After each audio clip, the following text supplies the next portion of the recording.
ለምን? በቃ የሰላምና አደራ ያበላሃል እየተሰማኝ እንዴ ናታን፣ ችግር የለውም እባክህ። ምን ይሆናል? ክፈትና እናየው በቃ። ከዛ ዝም እንላለን። እኔ እንጃ ዳጣ፣ ግን በጣም እየጨነቀኝ ነው። ወይ ደውዬ ላሳውቃት እንዴ? ምን ብለህ ነው የምታሳውቃት? ላሳያት ወይ ብዬ ነው። እንዴ ናታን፣ እንደዛ አትፈቅድልንም። እንደዛ ከሆነ ለምን ላንተ ሰጠች? ለእኔ ቀጥታ አትሰጠኝም ነበር እንዴ? ይኸውልህ ናታን፣ እኔ ግን ሳስበው የሆነ ወረቀት ነው የሚመስለኝ። አዎ ውስጡ ወረቀት ይመስላል፣ ይንኮሻኮሻል። በቃ እሺ፣ አትጨነቅ፣ ቶሎ ፍታው ፍታው።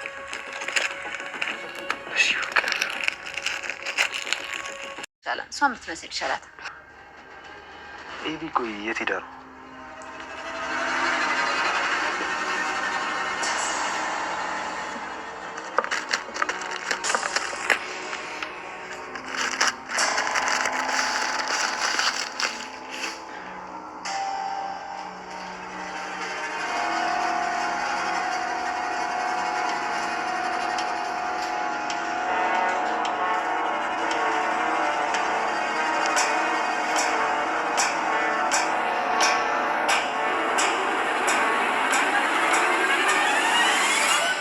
ኤቢ አንተ እንደወጣ ነው ወደዛ ወደ አንተ ክፍል መሰለኝ ሄደችው።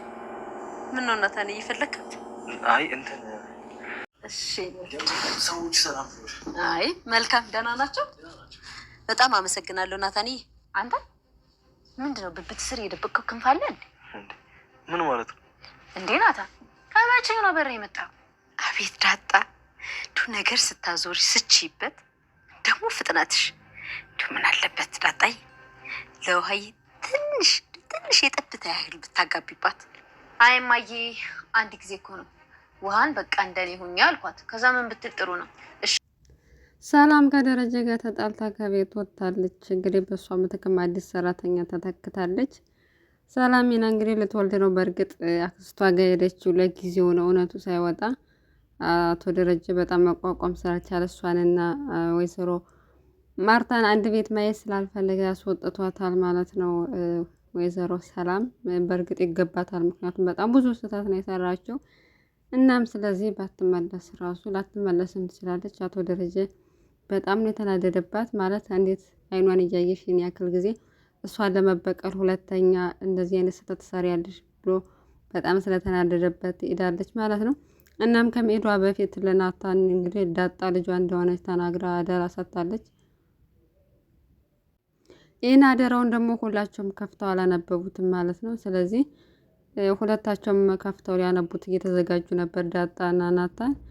በመሀል ተንከሴሷ አቢጌል ያው ተደብቃ እያየቻቸው ነበር፣ ምን እንደሚያወሩ እየሰማች ነበር። እና ከፍተው ሊያዩት እያሉ እሷ ተደብቃ እያለች ካሜራ ወጥታ ስትቀርጽ በአጋጣሚ ዳጣ ታያታለች። እናም ቆይ አቢጌል እያየችን የሆነ ሳይቻለሁ አቢጌል ናት መሰል ብላ ስትጥ እሷ ከታች ከደረጃው በታች ተደበቀች። ወደ ክፍሏም ገብታ ብትፈልጋት ከስር ስለተደበቀች ታገኛት አልቻለችም። ወደ ላይም ወጣች አላገኘቻትም። እና እዛው እሷ ከስር ሆና ደረጃው ላይ በቃ አሁን እያየችን በምን አጋጣሚ ልታይ እንደምትችል አናቅምና ይህ ነገር ለሌላ ጊዜ የተላለፍ ሌላ ጊዜ እናየዋለን ብለው ሁለታቸውም እንግዲህ ከፊቷ ላይ ሲመካከሩ ሰምታለች። ሁላቸውም ወደ ክላሳቸው ገቡ። እናም ልክ ገብቶ ሲደብቀው ወረቀቱን ሌላ ጊዜ እናየዋለን ስላለችው ዳጣ ገብቶ ወረቀቱ ሲደብቀው እሷ በሩን ከፍታ አድርጋ እያየችው ነበር፣ የት እንደደበቀው ማለት ነው። ምክንያቱም ሌላ ቀን ከቤት ሲወጣላት እሷ ለማየት ስላሰበች። እናም በሌላ ቀን በነጋታው ገብታ ብትፈልገው ልታገኘው አልቻለችም። ወጥታ ሄደች እና በቃ አጋጣሚዎቹን እሱ ወጥቶ እስከሚሄድላት ገብታ ለማየት በጣም ሌላ እንትን የላትም። ያን የተደበቀው ነገር ምንድን ነው ብላ ጭንቅላቷ ላይ ስለሳለችው ያንን ለማየት በጣም ከፍተኛ ጥረት የምታደርገው። በሌላ በኩል አዲስ የመጣችው ሰራተኛ ከውሃ ጋር እንግዲህ በጧት ክላሷን ገብታ ልታጸዳላት ነበር። ውሃ ግን በጧት ሰላም በጧት ነበር ቁርሴን የምትሰጠኝ፣ አንቺ ግን ቁርሴን አልሰጥኝም እያለች እያደረቀቻት ነበርና ቆይ ቤት ክላስሽን በደንብ ላጽዳልሽ እና እሰጥሻለሁ ቁርስሽን ብትላተኝ አልፈልግም፣ አሁን ነው መብላት የምፈልገው፣ መጀመሪያ ቁርሴን ስጪኝ ብላ አናዛት። እንግዲህ ቁርሷ ልትሰጣት ሄዳለች። በጣም ነው የምታስቀው። ውሃ በጧት ተነስታ ነው ቁርስ የምትለውና ገና በጠዋቱ አሁን እንዴት ነው ምግብ የምትበይ? እንዲሁም ባልወለደ አንጀቴ ከአንቺ ጋር ከምዳረቅ ብላ እንግዲህ ሄዳ ቁርሷን ልትሰጣት ታስባለች። በሌላ በኩል አቶ ደረጀ በባለፈው ከሰራው ስህተት በኋላ እንግዲህ ሌሊትም በቅዠቱ ሁሉ ቀን ላይ ሲቃሽም ይውለው እየመጣበት ነበርና ሰላምና ማርታ ይቅር በሉን እያለ ይህን ሰምተው ነበርና ምን ሆነ ነው ደሬ እንደዛ ስትለኝ ነበር። ሌሊቱ ሙሉ ይቅር በሉኝ፣ ሰላም ይቅር በይኝ፣ አታደርጊውም እንደዚህ አታደርጊውም እያልክ ነበርና ምን ሆነ ነው ስትለው በጣም ደንግጦ እንዴ ቅዠት እኮ ነው እንዴ አንቺ ራሱ ቅዠት ነው አልሽኝ አይደል እንዴ ቅዠት ነው በቃ ስለዚህ እውነት አይደለም ብሎ አረጋጋትና ያው እኔ እኮ አንተ ስለተጨነክብኝ ነው፣ አንተ ስትጨነቅ ቤቱ ሰላም ያጣል ብላ ማርታም እንግዲህ በጣም በቃ ሁሌም ትለኛለህ ለምንድን ነው ባለፈው አንቺ እኔ ላንቺ የምገባ አይደለም አንቺ በጣም ንጹህ ሴት ነሽ ትለኛለህ ለምንድን ነው አንተም እኮ ንጹህ ነህ እያለችው ነበር። እሱም በቃ ከተጋባን ጀምሮ አንድ ቀን ክፉ ቃል ወጥቶሽ አያውቅም፣ ስለኔ አስቀይመሽኝ አስከፍተሽኝ አታውቂምና አንቺ ለኔ የምትገቢ ሴት አይደለሽም፣ በጣም ነው የምወድሽ እያለ እያሞጋገሳት ነበር። በእርግጥ ማርታ በጣም ሲናደድ እንኳን በጣም እንደ ሰላም አታደርጊውም እያለ እንኳን የሚያጠራጥር ነገር ቢኖርም እሷ ግን ሁሉ ነገር ድፍና አድርጋ ነው ያለፈችው እና በጣም የተረጋጋች እና እስከ ጥግ ድረስ የምታምነው ሚስት ስለሆነች ይገባታል።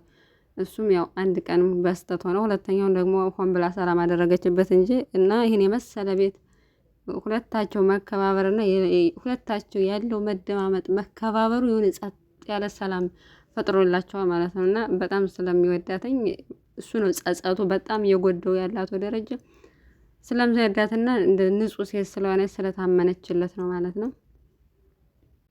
እናም እንግዲህ አዲሷ ሰራተኛ አቢጌልን እትዬ እያለች እየመጣ እያነገረች ደግሞ እንደዛ እንዴት ትይኛለሽ ብላ ጮኸችባት። ሁለተኛ እኔ ሳልጠራሽ እዚህ ቤት እንዳትመጭ ምናምን ብላ ሰድባን የላከቻት ያው ስለተናደደች በእያንዳንዱ ነገር። እናም ናታንም ወደ ሱቅ ላከችው ወይዘሮ ማርታ ከላከችው በኋላ ከዳጣ ጋር ቁጭ ብለውሽ ዳጣ ያው በጣም ቆንጆ ሻይ ታፈላለች መሰል ሁሌም ሻይ ላፍላለች ስለ ሻይ ቆንጆ ነው ምናምን ስለምትላት በዛ ምክንያት እየተነጋገሩ እና እኔን ብትልኪኝ እኮ እኔ ያመጣልሽ ነበረ ስትላ ችግር የለውም ናታን ያመጣልኛል ብላ እሱን ልከው ነበረ። ምጥንም በቤተሰቦቿ አለመስማማት ምክንያት በጣም ተጨንቃለች። እናም ትምህርት ቤት አልሄደችም። ውሃን ከትምህርት ቤት እየጠበቀች እያለ በመሀል አርጁን መጥቷለኝ። እንግዲህ አርጁንም በጣም ስለሚወዳተኝ በቃ እንኳን ደስ አለሽ በያት ሂጂና እንኳን ደስ አለሽ በያት ከዚህ በኋላ ራሴን ላጠፋላት ነው እያስፈራራት ነበር። እና እሷም ሁለታቸው አብረው ሆና ስላየቻቸው በቃ እዚህ አካባቢ አትምጣ አላገኝም ብዬ አላልኩም ወይ አንተ ብላ ሙልጭ አርጋ ሰድበው እሷንም በጥፊ መታቻት ማለት ነው። ምክንያቱም እሷ ለራሷ ከፍቷታለኝ። እናትና አባቴ ከቤት ከወጣ 3 ቀን ነው አልተመለሰም እና በጣም ከፍቶኛል እያለቻት ነበረ። በዚያ በመሀል መታ እንግዲህ መታ አስከፋቻት ማለት ነው። ሁለታቸውም እንደውም ውሃ ብድሯ ልትመልስ በቃ አቢጌልን ሂደን በጥፊ እንበላት እያለቻት ነበረ። እና እርጁንም በቃ አሁን ሳበዛሽው በቃ ራሴን አጠፋልሻለሁ እያለ አሁን ቆርጦለታል ማለት ነው። የአቢጌል ፍቅረችን እብድ የሆነ ልጅ ወዶ በቃ ስታምር እኮ ምናምን ብቻ ከበሩ አይጠፋም ከዛ በር አይጠፋም እንደ ውሻ በቃ ድጋሚ አልመጣም ብሎ ቆርጦ ሂዶ ተመልሶ ይመጣል ማለት ነውና እሱን በጥፊ ከመታች በኋላ እንግዲህ የቤት ማንም ናታን መላኩን ቼክ ካደረገች በኋላ ቀጥታ ወደ ክላሱ ገብታ መበርበር ነው የጀመረችውና ከላይ ወደ ታች ብላ ከላይ ጠረጴዛ ላይ ሞታ በፈለገችው ቦታ ብትፈልግ ልታገኘው አትቻልም። ምክንያቱም እሱ ስትደብቅ አይተው ነበር እንትን ውስጥ እንደ መሳቢያ ውስጥ እንደከተተው አይታው ነበር። ግን ልክ እሷ እንደወጣች ደብቆባታል መሰለኝ። ብትፈልግ ልታገኘው አልቻለችም። በመሀልም እንግዲህ አቶ ናታን ከች ካለ በኋላ ከዛ መሀል ላይ ለምንድን ነው ውይ እኔ እኮ አንቺ እኮ ጨዋታሽ ሁሉ ነገርሽ በጣም ደስ ይላል፣ ውሃን ልጄ እንዳንቺ ብትሆንልኝ ደስ ይለኝ ነበር እያለች ስታሞግስና አይ እኔን እንኳን ባትሆን አቢጌልን ቢያንስ ብትመስል ደስ ይለኛል እያለች ምኑ አቢጌል ግን የት ሄዳ ነው ብሎ ሲጠይቅ እንግዲህ ወደ እሱ ክላስ እንደሄደች ነገረችው። ዳጣም ተከትሎም ሲሄድ እሷ ልክ ወረቀቱን ስታገኘው የተጻፈውን ማለት ነው እሱም እየበረረ ወደ ክላሱ እየሄደ ነበረ። ምክንያቱም እዛ ጋር የጻፈችው ሰላም የጻፈችው ዳጣ የሷ ልጅ መሆኑን ስለሚገልጽ በጣም ትልቅ ችግር ውስጥ ይፈጠራል። ያን ሚስጥር ምን እንደሆነ ለማወቅ ነው እሷም ያን ያክል የጎጎችው የሆነ ሚስጥር የሆነ ነገር ይዟል ብላ ስላሰበች ነውና ናታን ይደርስባታል ወይስ የተጻፈውን ሰላም የጻፈችው ሚስጥር አብረን ታየው ይሆናል የሚለውን እንግዲህ አብረን የምናየው ይሆናል በቀጣይ ሳምንት ውድ ቤተሰቦቻችን።